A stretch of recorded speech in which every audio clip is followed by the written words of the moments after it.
bienvenue dans l'émission Paroles de femmes. Toute cette semaine, nous allons parler d'une vie sans stress. Et oui, c'est possible de vivre une vie sans stress. Et nous allons voir chaque jour comment évacuer encore un peu plus de stress. Et je vous garantis qu'à la fin de la semaine, vous allez être totalement détendu. Et j'aimerais dire bienvenue à toi, Anne. Parce que vous avez remarqué sûrement, ça faisait plusieurs semaines qu'Anne n'était plus là. Et on est bien contente de te retrouver. Je suis sûre que vous êtes aussi toutes contentes de les retrouver. Donc Anne, bienvenue parmi nous encore. On n'était pas fâchés pour votre information. On l'attendait avec impatience. Donc une vie sans stress, déjà il y a plusieurs personnes peut-être qui se disent moi je suis pas vraiment stressée de la vie ou parce que ça semble tellement normal en fait aujourd'hui de vivre à 1000 à l'heure qu'on se rend même pas compte c'est quoi le stress et c'est quoi cette pression qu'on a constamment sur nous. Et il y a des choses qui vont être des symptômes dans notre caractère ou dans notre corps pour nous dire là, tu fonctionnes pas de manière normale en fait. Oui, mais c'est ça, il faut vraiment prendre un pas de recul et puis savoir s'arrêter pour observer. Ça va vous sembler bizarre, mais mon frigo m'a fait réfléchir à ça. J'ai un nouveau frigo et puis je me suis rendu compte qu'il faisait beaucoup de bruit quand il s'est arrêté. Et il y a un ronronnement perpétuel et dans notre vie, le stress peut être un ronronnement perpétuel. À tel point qu'on s'en rend même plus compte. Et quand ça s'arrête, c'est là qu'on voit qu'il y en a. Mais si on s'arrête jamais, on ne l'entend pas. Et il n'y a pas de fumée sans feu. Un incendie fait de la fumée et puis quand il pleut, il y a des nuages. Notre corps est une machine qui est superbement faite. Dieu nous a créés pour justement qu'on puisse absorber des accès de stress, des émotions, des à-coups de la vie. Mais notre corps a des limites aussi qu'il faut savoir respecter, qu'il faut savoir écouter. Et si notre corps est capable d'accumuler un petit peu de stress et de l'évacuer ensuite, si on ne l'évacue pas, ça va poser des problèmes. Et notre corps va nous donner des signaux. Il faut qu'on sache les remarquer et pas les prendre comme quelque chose de normal, mais se dire il y a vraiment quelque chose qui coince. Il peut y avoir quoi comme signaux? Je pense que déjà dans notre façon d'être, il va y avoir un changement. Quand il va y avoir une trop grosse accumulation de fatigue ou de stress, on va avoir la mèche courte, on va réagir plus vite à des choses. Si on entend, vous savez, le bombardement d'informations ou de choses à gérer, on va se rendre compte que on est moins capable de gérer plusieurs choses en même temps. On se sent usé. Et puis ça, c'est les premiers symptômes. Mais après, il y a d'autres symptômes qui vont être plus physiques et qui sont, j'allais dire, quasiment plus graves. Parce que là, ça montre que notre corps a vraiment atteint sa limite et commence à vraiment montrer des signes j'allais dire, de décrépitude. C'est le mot est peut-être un peu fort, mais le corps commence à être atteint quand il ne peut plus absorber le surplus de fatigue et de stress. Et ça va être une perte de cheveux, des éruptions de boutons, ça peut être chez des gens qui sont vraiment épuisés, ça peut être un zona, on en a vu même chez des jeunes. C'est beaucoup de personnes âgées qui peuvent avoir des zonas, mais aussi des jeunes malheureusement, qui vont sous un accès de stress développer des éruptions de boutons extrêmement douloureuses. On peut avoir des inflammations dans les articulations, on peut avoir des problèmes d'estomac. Donc le corps des problèmes de cœur aussi. Des problèmes de cœur, des problèmes. Notre corps va réagir de toutes sortes de manières. Et j'allais dire, c'est quasiment personnel la façon dont on va réagir au stress, à une accumulation de stress. Certaines personnes vont avoir les paupières qui sautent. Il va y avoir ça, c'est super symptômes. C'est horrible. Mais il y a même, j'entendais récemment une dame de mon église qui est quand même assez âgée, mais qui travaille énormément. Elle est veuve et elle doit vraiment s'assumer. Elle a fait une fracture de fatigue. Et le médecin lui a dit c'est la fatigue et son os a rompu. Wow. Elle n'a pas eu de choc, elle a un os qui a lâché. Et il lui a dit c'est une fracture de fatigue. Ce qui fait que ces choses-là, ça nous laisse pensifs. On se dit mais avant d'en arriver là, notre corps parle. Et notre corps est une magnifique machine que Dieu nous a donnée. Il faut savoir la respecter et l'écouter. Avant qu'il soit trop tard. Ah ça c'est sûr, une fracture de fatigue, j'ai jamais entendu parler de ça. Mais tu sais, quand tu vois David, quand il allait mal, il dit mes os se dessèchent et tout ça, c'est vraiment ça, quand il allait mal, lui-même parlait de tous ces symptômes dans son corps, qu'il avait les os desséchés, qu'il pleure, qu'il se sent mal, qu'il dort pas, etc. Et puis j'aimerais juste rajouter aussi un symptôme qu'on peut voir régulièrement, ça va être la perte ou la prise de poids. Parce que souvent, la nourriture est reliée aussi à nos émotions. Bien donc, quelquefois, on va manger pour compenser parce que ça fait du bien, c'est réconfortant, on se sent mieux. Mais après, il y a une une prise de poids qui s'ensuit. Puis là, après, il faut encore gérer cette prise de poids. Et puis, quelquefois, c'est complètement l'inverse. C'est vraiment une perte de poids parce qu'il n'y a plus d'appétit, il n'y a plus rien. Mais quand on perd trop de poids, là, on devient aussi hyper faible dans notre corps. Et ça me fait penser à mon beau-frère. Quand il travaillait beaucoup, c'est ça, je lui en parlais. Et puis, il me disait qu'il se sentait même pas stressé. Je pense qu'il était trop fatigué pour savoir qu'il était stressé. Mais tout son corps lui disait de s'arrêter. C'est comme une voiture, ça commence à clignoter d'un côté. Puis là, ça commence à clignoter partout. Il y a de la fumée qui sort. C'est comme, bon, peut-être finir par exploser. Et puis lui, c'était vraiment ça. Les yeux, la peau, la tête, le cœur. Il faut s'arrêter à un moment donné, en fait. Mais je sais pas, on a cette espèce d'aveuglement que ça va bien aller. En fait, je pense que oui, c'est ça, le stress peut, comme tu dis, nous aveugler, nous faire perdre vraiment la vision des choses d'une façon objective. Et c'est pour ça, des fois, c'est bon de prendre du recul avant d'arriver au bout du rouleau, comme on dit, au bout de ce que notre corps peut supporter, parce qu'après ça, quand on a une panoplie de symptômes, comme tu nous as décrit, Anne, après ça peut être tout simplement l'explosion qui s'appelle le burn-out.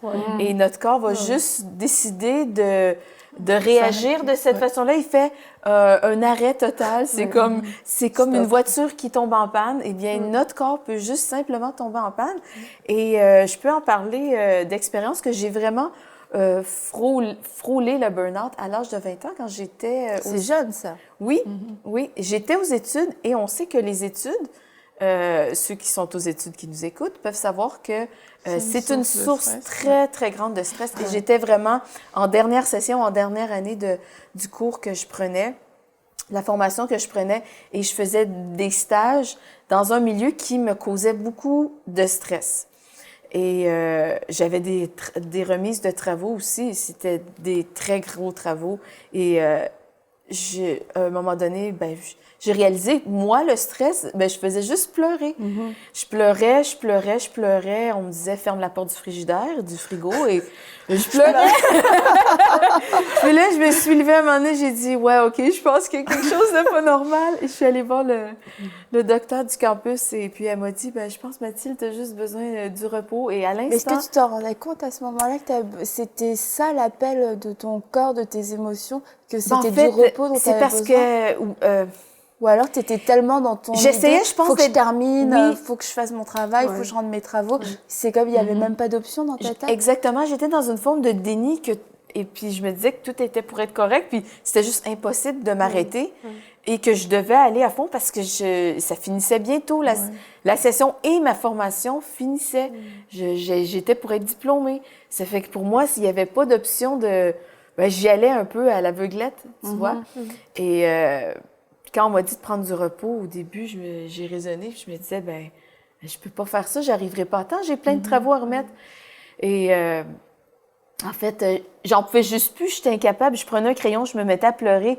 J'ai un des symptômes du surplus de stress, c'est que j'arrivais juste pas à penser. J'arrivais pas à mettre mes idées ensemble.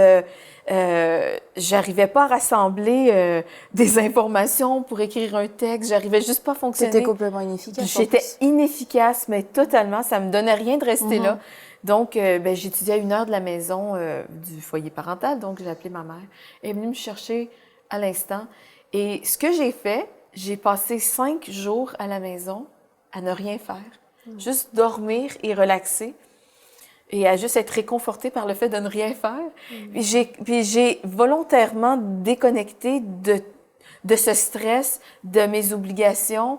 J'ai choisi de me reposer. Et puis après, qu'est-ce que j'ai fait? C'est que j'ai retourné. Et il restait peut-être 1 semaine ou 2. J'avais beaucoup, beaucoup de travaux à remettre. Mais ce qui est arrivé, c'est que ce 5 jours-là m'a permis de refaire le plein. C'est comme si j'ai amené ma voiture au garage. J'ai amené ma voiture à la station d'essence. J'ai fait le plein dans tout. Une remise à neuf. Je suis retournée à l'école. Et j'ai été capable de tout terminer. J'étais hyper productive. J'étais en forme. J'étais capable de remettre mes travaux à temps. Et vraiment... Et tu as eu ton diplôme? Et j'ai eu mon diplôme. Et souvent, on pense, j'ai pas le temps de m'arrêter. Mais là, je n'avais pas le luxe de ne pas m'arrêter. Parce que, en fait, j'aurais échoué et j'ai le contre-exemple d'une amie dans la même année que moi, dans la même promotion que moi. Et elle, ben, elle a tellement vécu de stress par rapport à ses travaux de fin d'année. Elle avait pris trop de retard à cause de la fatigue. Ben, elle a juste craqué et elle a laissé tomber. Et elle n'a pas eu son diplôme, mais à 2 semaines de la fin. Et après 3 ans de formation, ou presque, tu te dis, j'ai trouvé ça, mais tellement triste. Et c'est ça, c'est qui arrive, le stress nous vole notre santé émotionnelle, vole notre santé physique et vole notre santé mentale, notre santé spirituelle. Et à quel prix est-ce que on va se pousser? Comme pour moi, c'était pour les études à ce moment-là. J'ai pas fait le burn-out, j'ai frôlé. J'ai arrêté juste à temps et mon corps a vraiment repris ses forces. Mais est-ce que je vais avoir un beau diplôme? Mais ben pour moi, c'était d'être éducatrice spécialisée. Est-ce que je vais être une éducatrice totalement inefficace, un médecin totalement inefficace sur les médicaments de prescription, avec un tempérament, un caractère tout à fait affaibli, ben juste pas vivable. Tu sais, je veux dire, on peut être tellement stressé que on est prompt, on est difficile à travailler avec. On est incapable de travailler avec les autres parce qu'on est irritable, on est bon. À quoi bon ça sert? On devient totalement inefficace, hein, au final. Ben, inefficace. Et puis, en fait, aussi, c'est que notre relation avec Dieu est juste carrément... ça devient nul, ça devient affecté. En fait, on est trop fatigué, on est trop occupé. On est trop fatigué. Et puis, j'aime tellement le psaume 23. Je vais en lire juste un petit bout. C'est « L'Éternel est mon berger, je ne manquerai de rien. Il me fait reposer dans de verts pâturages, il me dirige près des eaux paisibles. Il restaure mon âme. Il me conduit dans les sentiers de la justice à cause de son nom. » Et quand on se confie, quand on se confie dans le nom de Jésus, quand on se confie dans la présence de Dieu, on prend ce temps pour dire, ben là, je m'arrête, je suis sur le bord d'exploser. C'est ça, il y a tous les signes là, dont on parle qui peuvent nous encourager vraiment à prendre ce temps de repos-là, prendre du recul et éviter justement qu'on devienne une personne qui est juste active sans fruit. Dans ce que tu as dit, je pense que le tout petit premier symptôme qu'on peut apercevoir dans notre ciel, c'est de justement considérer que c'est un luxe de me reposer. Hein, tu l'as dit dans ce que tu viens de dire. Oui. Non, mais j'avais pas le luxe de m'arrêter. Mais quand on commence juste, ne serait-ce qu'avoir la pensée que ça serait un luxe de s'arrêter, on a un problème. Mais c'est le contraire. Avant même tous les autres symptômes, c'est le contraire. On n'a pas le luxe de ne pas s'arrêter. Ouais. D'ailleurs, tu parlais du psaume 23. On va écouter le témoignage, juste une partie du témoignage de Jean-Louis Traxel qui, lui, a vécu vraiment le burn-out à l'apogée du ministère, dans toutes ces entreprises super réussites, etc. Mais c'est ça, une fois qu'on rentre dans ce cercle infernal d'activisme, en fait, même chrétien, c'est ça, dans les églises, dans le ministère. C'est très facile en tant que chrétien. C'est même encore plus dangereux, je dirais, quasiment, parce que comment dire non alors que il y a tout un monde qui se meurt. Je peux pas dire non à mon pasteur, je peux pas dire non à l'épouse de mon pasteur, je peux pas dire non, je dois servir. Mais c'est un cercle infernal qui n'en finit jamais. Et puis quand le corps commence à vraiment réclamer du repos parce qu'il n'en peut plus, c'est important de l'écouter. Il en a fait les frais. Et c'est ça, il va partager sur le psaume 23 et comment ce psaume-là l'a fortifié. Donc je vous propose d'écouter ça tout de suite. Lorsque nous lui confions notre vie, c'est pas juste de dire « je me confie à toi et je continue de me bagarrer par mes forces ». Je me confie en toi, j'abandonne tout ce que je suis, tout ce que j'ai entre tes mains, croyant que tu vas m'aider à vivre une vie sur cette terre, mais où je suis dépendant de toi. Et je ne vais pas par mes propres forces, pas par ma propre volonté, mais je me soumets à toi, je m'abandonne à toi. Et c'est ainsi que ce bon berger, il désire amener ce soir de nombreuses personnes dans un endroit de tranquillité, dans un endroit paisible. Et c'est ce que j'ai vécu avant que je m'écroule, mais au début où j'ai dû lâcher prise, je me suis bagarré. J'ai dit, je ne peux pas, je veux continuer, je vais y aller de l'avant. Et puis les finances, et puis l'entreprise, et puis le ministère. Et plus je me bagarrais, plus j'étais en train de partir en vrille. Plus j'essayais d'y aller avec mes propres forces, moins ça allait. Jusqu'au jour où j'ai vraiment dû lâcher l'ensemble. Et jusqu'au jour où j'ai compris qu'il n'y avait pas d'autre possibilité. C'était de faire confiance et de me lâcher complètement en Dieu. Et c'est à ce moment-là où j'ai commencé à rentrer et bénéficier de ces verts pâturages que j'ai commencé à retrouver la santé et la guérison dans mon corps. Ce soir, chers amis, de nombreuses personnes ici présentes sont malades parce qu'ils ne se sont pas abandonnés entre les mains de Dieu. Et ce n'est pas une accusation, si ce n'est ce soir simplement un encouragement de lâcher prise et de rentrer dans cette paix et dans ces verts pâturages.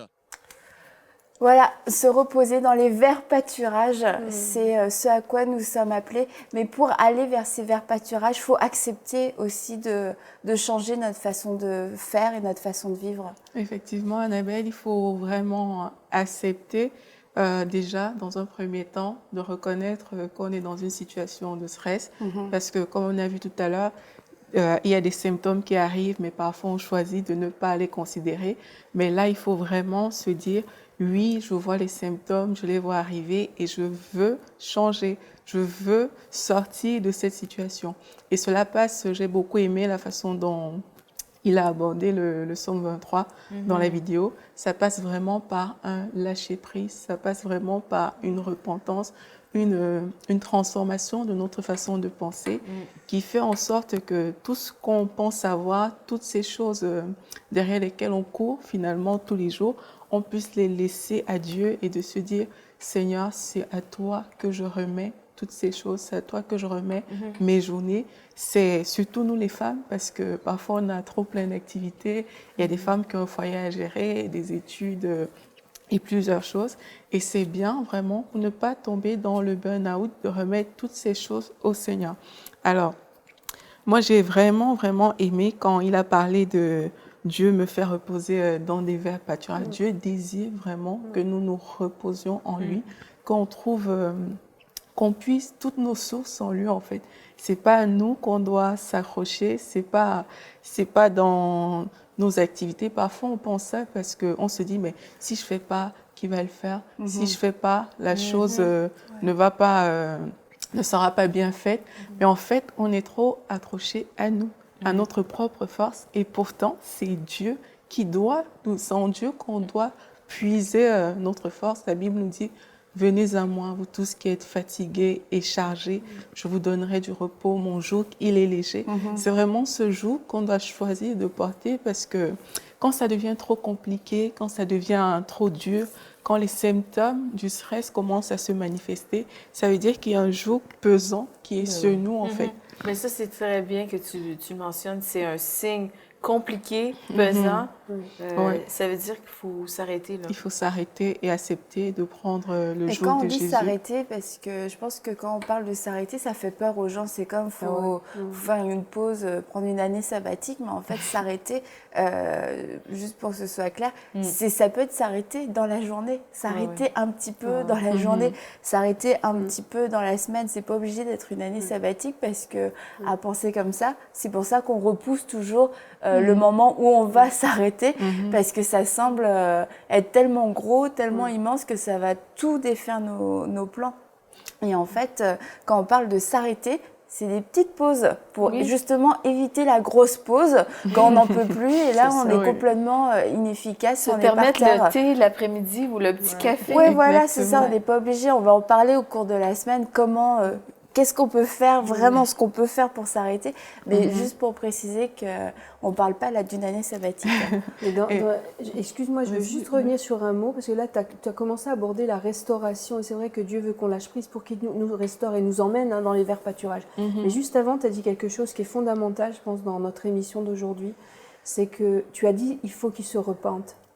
Et il faut qu'on comprenne bien que notre temps ne nous appartient pas. Si on a donné notre vie à Christ, si on est servante de Christ, notre vie appartient à Christ. Donc, théoriquement, notre temps, C'est à lui de nous dire comment l'occuper. Comment bien gérer. Et quand on arrive à un surplus de stress, c'est certainement qu'on a laissé notre emploi du temps être parasité par toutes sortes de choses que Jésus ne nous a pas demandées. Et ça passe par une repentance parce qu'il faut reconnaître que mon emploi du temps ne m'appartient pas. Et ça, si on arrive à le faire, il faut s'arrêter. On a la tête dans le guidon comme un couvreur, on relève le nez, on dit bon, est-ce que j'occupe bien mes journées? Et vraiment s'arrêter dans le sens, oui, comme tu dis, pas faire une grande pause, mais juste prendre le temps de réfléchir si la façon dont j'occupe mon temps, elle est conforme à la volonté de Dieu pour ma vie. Oui, exactement. Et même dans la vidéo qu'on a vue, il le dit à un certain moment, d'une certaine manière, quand il dit que il faut renoncer à soi et comprendre que nos destinées sont entre les mains de Dieu. C'est vraiment, c'est d'accepter la repentance dans ce cas, c'est d'accepter de dire, Seigneur, ma vie est entre tes mains, mon temps, il est entre tes mains. C'est toi qui me permettra de le gérer. C'est toi qui sais ce que je dois faire dans mon travail. Et personnellement, je pense que ça facilite la vie, en fait, parce que c'est toute cette pression qu'on peut porter sur nos épaules, elle est tout de suite comme estompée, parce que voilà, avec Dieu, il n'y a pas... Déjà, Jésus a tout fait pour nous, et il n'y a pas ce trop plein de stress où on se retrouve en train d'être surmené, surchargé, parce qu'on lui fait confiance. On sait qu'on aura la sagesse qu'il faut au moment qu'il faut, au moment opportun. On sait comment on va pouvoir gérer les choses. Donc, pour moi, c'est primordial, si on veut se faciliter la vie, tout simplement, d'accepter de dire, Seigneur, je renonce à prendre tout ça sur moi et je veux vraiment prendre ton joug. Je veux vraiment que mes destinées soient entre tes mains. Mais ça paraît tellement normal en fait aujourd'hui de vivre de cette façon-là. Et si tu vis pas de cette façon-là, on dirait que t'es comme inutile à la société, que t'es mou, que tu fais rien, que tu produis rien. Et du coup, les gens acceptent et même, je pense, qu'à la fois se mettent presque volontairement dans cette situation-là parce que c'est ce qu'on a dit être normal aujourd'hui. Mais c'est ça, c'est bien qu'on en parle parce que les femmes, de nos jours, ont une pression énorme. Le regard de la société est sur les femmes et on doit performer. Et nous, on est habitués, les femmes, de faire plusieurs choses en même temps. On est capable de penser à faire plusieurs choses en même temps, prévoir. Je fais le souper, je parle au téléphone, je fais les devoirs avec mon enfant en même temps. Et on est habitués à ça, à cette pression-là. Et ça fait que c'est peut-être plus difficile pour nous aussi de discerner le niveau de stress qu'on peut vivre. Et c'est de voir un moment, quand on dit s'arrêter, c'est juste aussi de voir est-ce que, bon, ce que je vis présentement, le taux, le niveau de stress que je vis présentement, est-ce que je suis capable est-ce que c'est à court terme ou est-ce que je suis capable de vivre ça à moyen et à long terme? Est-ce que je veux continuer comme ça si je ne fais pas de changement? Des fois, il peut y avoir des périodes, on sait, bon, je sais pas, la naissance d'un enfant, un nouveau travail, ça demande de l'adaptation. Bon, le stress peut monter à ce moment-là. Mais comme tu l'as si bien dit, Jésus a dit, mon fardeau est doux, mon joug est léger. Ou c'est contraire. Excusez. Vas-y. Mais c'est ça, c'est que on est gérant. Oui, je t'ai embrouillée avec Jésus. En gros, ce que je veux dire, c'est que quand on est gérant de notre temps, mais quand on va au pied de Jésus, ben, il va nous aider à gérer notre temps et voir, parce qu'en tant que femme, souvent, il faut choisir entre ce qui est bien et ce qui est bien. C'est ça. Et il faut revoir... en fait, il faut voir avec le Saint-Esprit, avec notre Dieu dans notre temps, comment est-ce que je peux faire pour réévaluer la situation, le stress que je vis présentement? Est-ce qu'il y a quelque chose que je peux changer? Évidemment, Dieu ne veut pas qu'on vive notre vie constamment. Je veux dire, on va créer une ambiance tout à fait horrible. On ne sera pas vivable avec nos enfants, nos époux, nos familles, dans notre milieu de travail. Donc, mais il y a une chose que les auditrices doivent comprendre ce matin, c'est que surtout les plus jeunes de ta génération qui sont nés dans les années 80 et après, ils ont été élevés par des femmes qui étaient déjà en plein dans cet activisme et dans ce stress ambiant occidental. C'est une vie tourbillonnante. Et les femmes, avant les années 80, avaient des vies beaucoup moins tourbillonnantes, beaucoup moins exigeantes, beaucoup moins multitask. Et vous, cette jeune génération, vous avez ce seul modèle de femme. Vous avez été élevés dans cette ambiance-là. Et pour vous, c'est normal. Mais il faut qu'on comprenne que c'est pas une qualité de vivre dans le stress. C'est ça.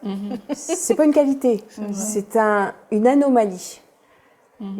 Et c'est devenu la norme. Nous, ma génération, on arrive encore à le comprendre parce qu'on était comme entre deux, on a vu un peu les deux. Mais votre génération, vous n'avez vu qu'un modèle.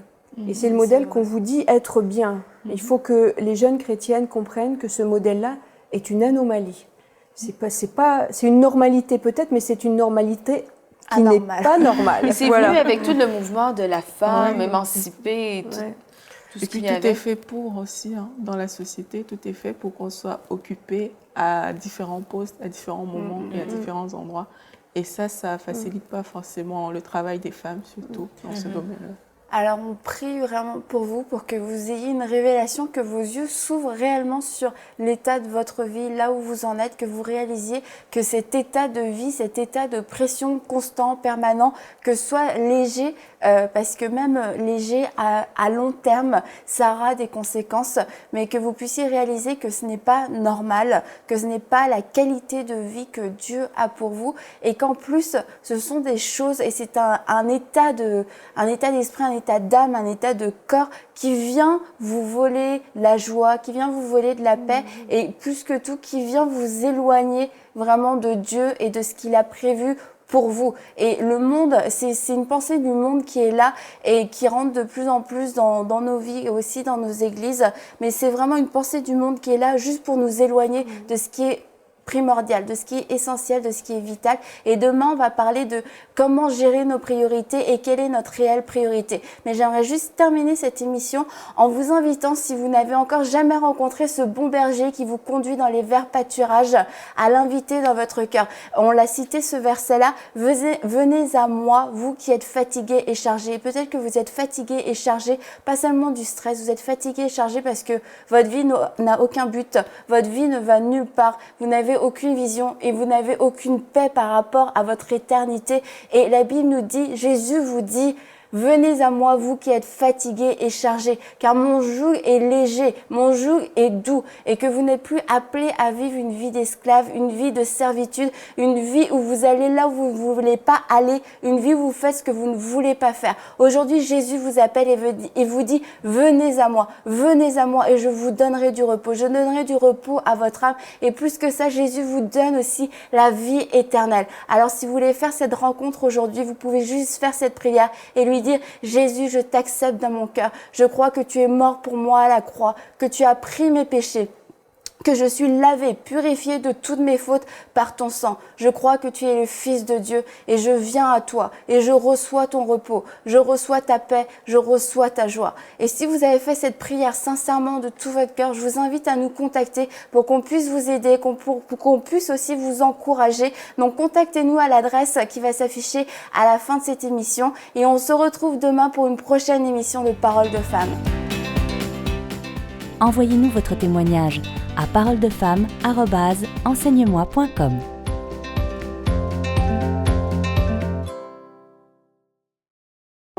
Cette émission est rendue possible grâce au précieux soutien des partenaires d'Enseigne-moi Canal International. Retrouvez tous nos programmes sur emcitv.com.